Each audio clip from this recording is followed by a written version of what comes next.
In today's video, I'll teach you how to turn on dark mode on Google Fit. So first of all, open the Google Fit application. You can see over here Google Fit application has been opened. Tap on the profile icon that you can see at the bottom right corner of your screen.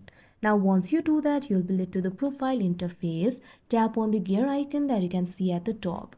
Now after that, you'll be able to access the settings. In order to turn on the dark mode, what you have to do is scroll down. Now under the section for display, you'll be able to find this option for theme. What you have to do is tap on it.